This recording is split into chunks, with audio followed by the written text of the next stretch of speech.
Namamaos na sabi ni Flor bago siya mawalan ng malay. Ang dalawang misteryosong tao na naman na kanina ay nakatingala sa buwan ay nagulat sa biglaang pagsulpot niya. Bumaba ang mga ito para mag-usisa at nakita nga nila ang nakahandusay na at walang malay na dalaga. Pinagtulungan nila itong buhatin at dalhin sa loob ng bahay. Napapailing ang matanda nang makita niya ang kalagayan nito. Parang alam na niya kung ano ang nangyayari dito. Wala itong saplot. Puno ng pasa ang buong katawan. May sugat at mga galos sa paa. Maganda ang mukha nito kahit may dungis. Ngunit nakabahid doon ang sakit na naranasan. Bigla niyang naalala ang kanyang anak, ang pinakamamahal niyang anak na nilapastangan ng mga kalalakihan bago pinatay. Biglang bumalik ang isipan ng matanda sa kasalukuyan nang marinig niya ang ungol ng dalaga. "Huwag! Maawa kayo! Maawa po kayo, tama na!" Pagsisigaw nito na wari mo'y binabangungot. Kawawang dalaga. Kahit sa pagtulog ay dala-dala pa rin ang sakit na dinaranas nito. "Ineng! Neng, gumising ka!" Marahang yugyog ng matanda. "Lola, na paano po? Siya? Ba't po siya sumisigaw?" tanong ng kanyang apo. "Mag-init ka na doon ng tubig, ne, para mapainom na natin dito," sabi ng matanda. At nang magising na nga ng tuluyan si Flor, ay saka napagtanto ng matanda na tama nga ang kanyang hinala. Nagkwento ito sa kanila habang umiiyak at namamaos na. Maya-maya pa ay binigyan na siya ng matanda ng pagkain. "O ito, ineng, kainin mo at nang bumalik ang lakas mo," sabi ng matanda. Umiling si Flor. Wala siyang ganang kumain ng mga oras na iyon. Ngunit mapilit ang matanda.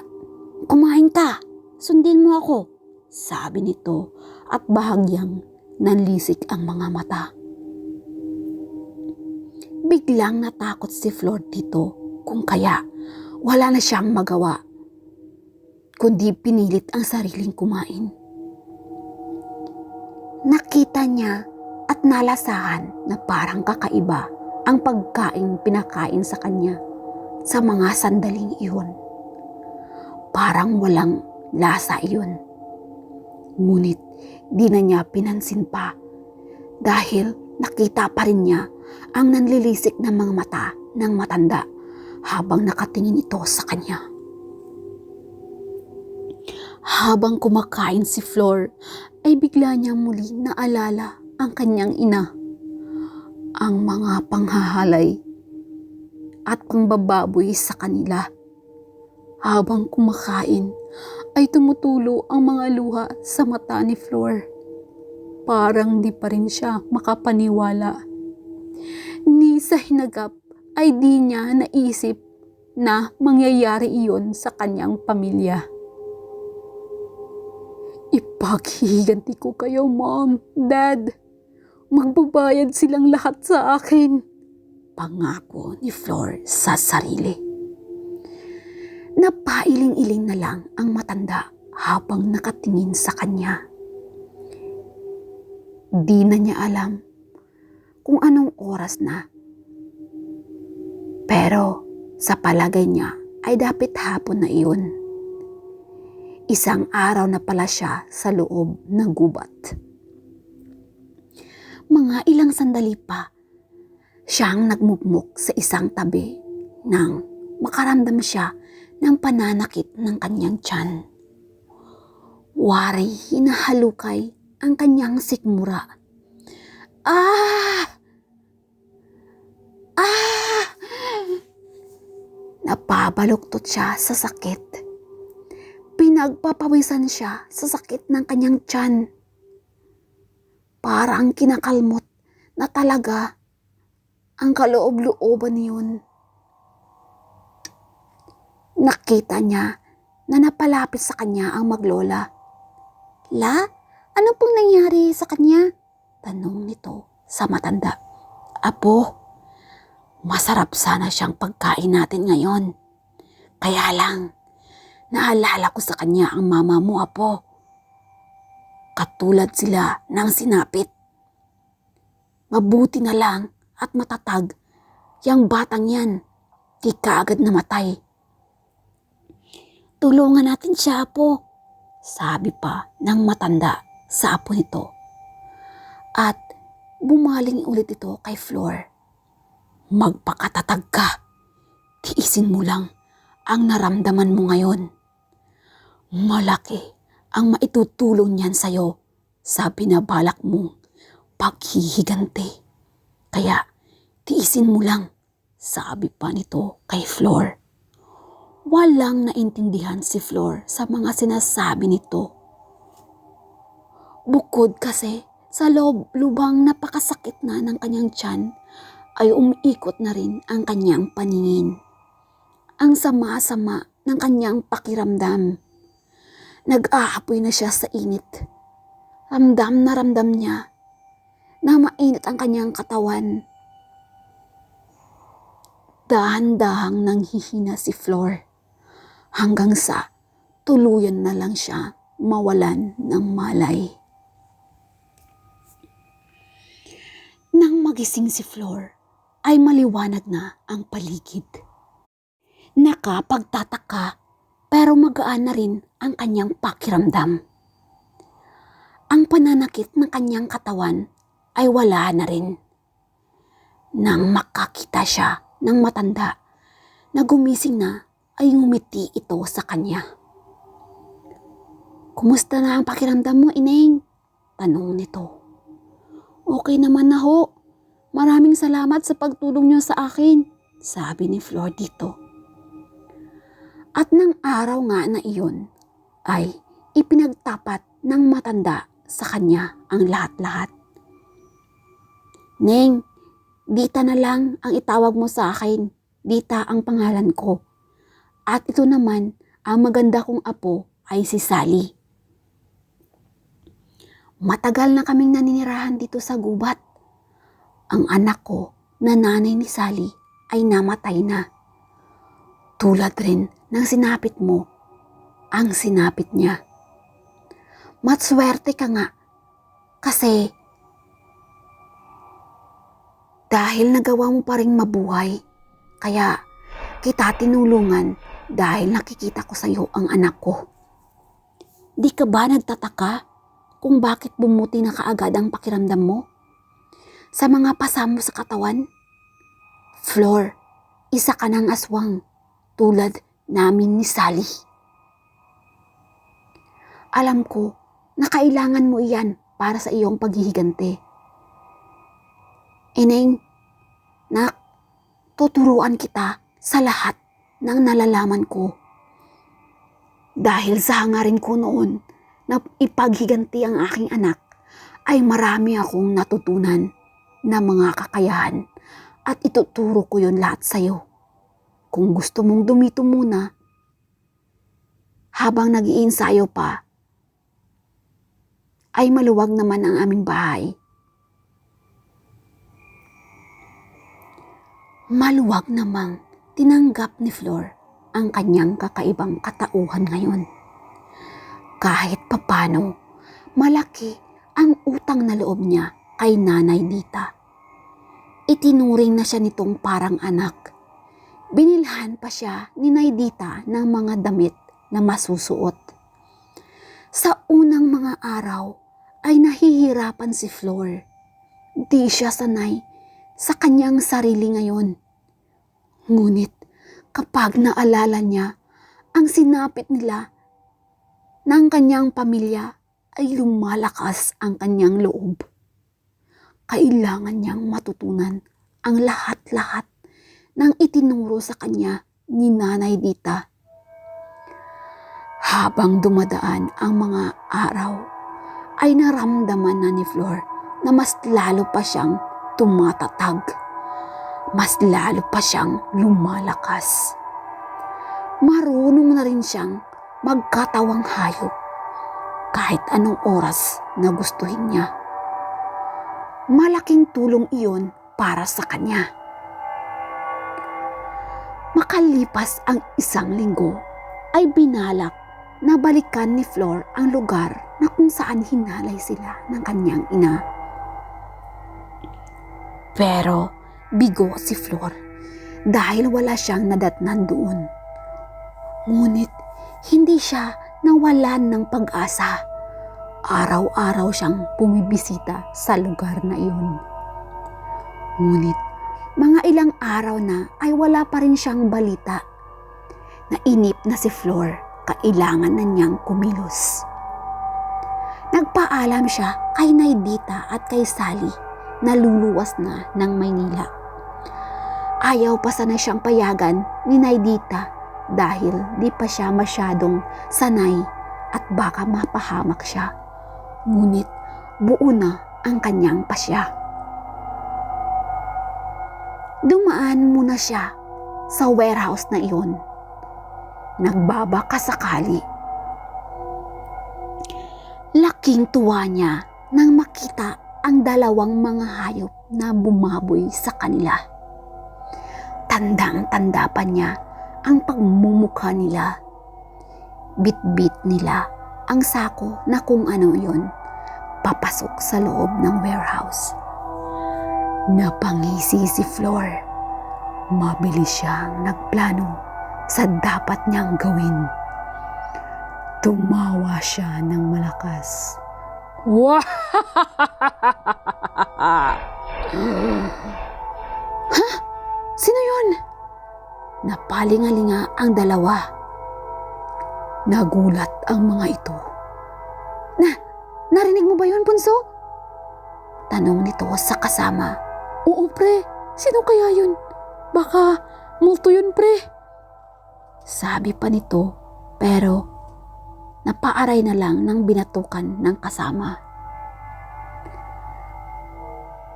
Sa pagkatanda-tandaan mong yan, takot ka pa sa multo? Weh, di nga. Baka multo pa ang matakot sa mukha mong yan, ulol. Umayos ka nga. Bilisan mo dyan at makaalis na tayo dito.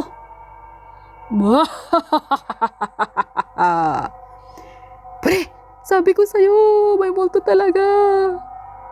Sino ka? Magpakita ka. Di mo ako matatakot. Sabi pa ng isa at kinuha ang sukbit na baril at kinasa iyon. Nagtatapang-tapangan iyon. Ngunit amoy na amoy ni Flor ang takot nito. Dinig na dinig ni Flor ang kalabog ng dibdib nito.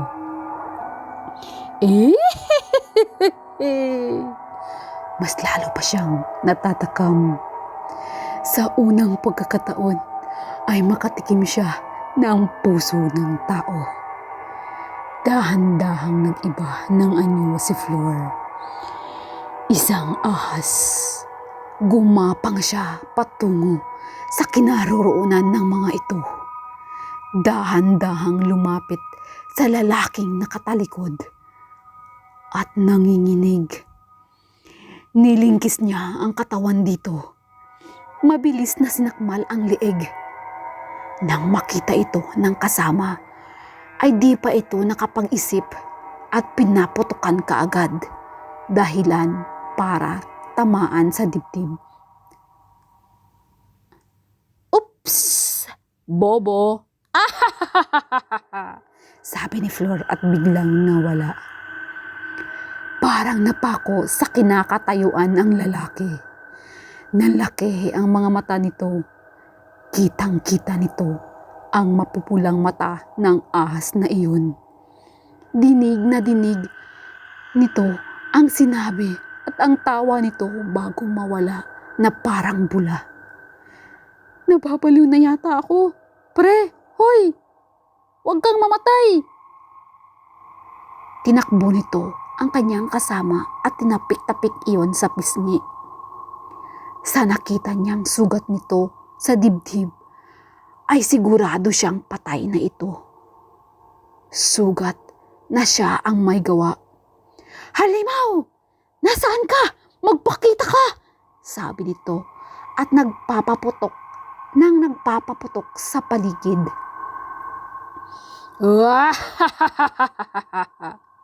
Narinig na naman ito ang tawang iyon. Maya-maya pa ay nilingkisan siya ng ahas. Ang higpit ng pagkakalingkis niyon sa kanyang liig. Humarap ang ahas sa kanya. Nalaki ang mga mata niya nang dahan-dahang nag-iba ang mukha niyon. Naalala niya ang mukha na iyon. Mukha ng dalagang hinalay nila. Di na siya nakapagsalita pa. Napugto na ang kanyang hininga. Kinapa ni Flor ang bulsa ng mga ito. Kinuha ang mga wallet at cellphone. Hinanap niya ang contacts ng dalawa pang bibiktimahin. Pinutol niya ang ari ng dalawang hayop at kinunan ng litrato at saka pinadala iyon sa dalawa pang natira. Pati mga mukha ng dalawang kinunan niya ng litrato. Pagkatapos niyang isend ang mga iyon, ay tinapon niya ang cellphone. Mahirap na, baka matuntun pa sila. Matyaga niyang isinilid sa sako ang dalawang lalaki at pinasan iyon. Sa lakas niya bilang isang aswang, ay kaya niyang buhatin ang dalawa. Iniwan niya ang ulo at pag-aari ng mga ito para may naghihintay na sorpresa ang sinumang makabalik sa warehouse na iyon.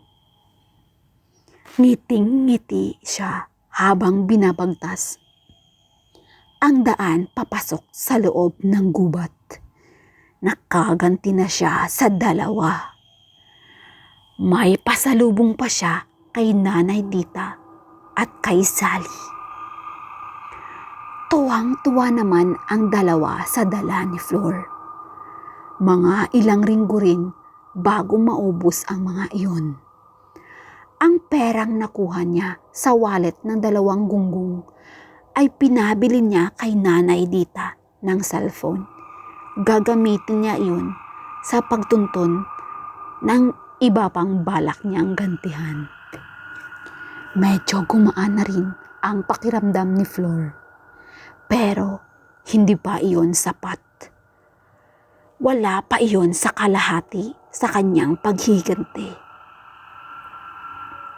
Nag-uumpisa pa lang siya. Tulad nga ng inaasahan, ay nakita ng dalawang hayop ang nangyari sa kasama nila. At mabilis itong bumalik sa warehouse.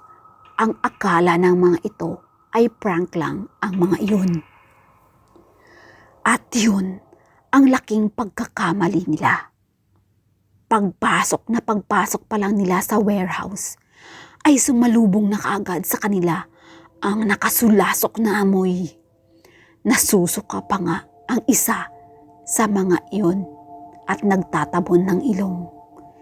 Sa gitna ng warehouse ay nakita nila ang nakapatong na ulo ng kanilang kasama. Inuuod na ang mga ito.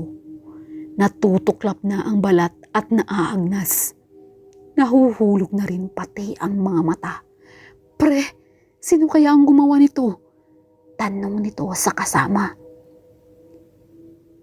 Di ko alam pre, umalis na tayo dito at i-report ito kay amo. Ngunit Nakaisang hakbang pa lang sila ay biglang sumara ang pinto ng pabagsak. Nagkatinginan silang dalawa. Wah! May narinig na naman silang tawa. Maya-maya pa ay may sumitsit. Psst!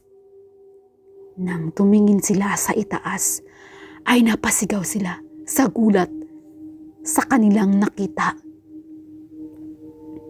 May babae doon sa kisame, nakalambitin ng patirwarik. Nakakatakot ang mukha. Mabilis na kinuha nila ang baril at pinaputukan iyon. Ngunit bigla rin nawala. Pre, nakita mo ba ang nakita ko? Aswang yun, pre! Aswang yun! Sabi pa nito sa kanya ang kasama. Ngunit walang sumagot sa kanya. At nang lingunin niya ito, ay nanindig bigla ang balahibo niya pati na buhok. Nang tumampad sa kanyang harapan, nakita niya sa malapitan ang itsura ng aswang. Gumagalaw ng kusa ang mga buhok nito. Di mo maintindihan ang itsura ng mukha nito. Mahaba ang mga ngipin. Di lang nakalawit at may bahid pa ng dugo. Sumasama sa tulo ng malalapot na laway nito. Natakot ka ba?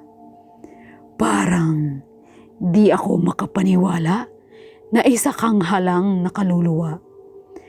Ang tulad mo ay hindi dapat matatakot sa itsura ko. Samantala, ang budhi mo ay mas maitim pa sa aking anino. Sabi nito sabay sakmal sa kanyang liig. Matutuwa naman si Nanay Dita at si Sally dito. Mabubusog na naman ang mga ito. Kamusta na kaya ang mga amo ng aking ama? Nasasabik na akong sila ay makita. Ika nga, save the best for last.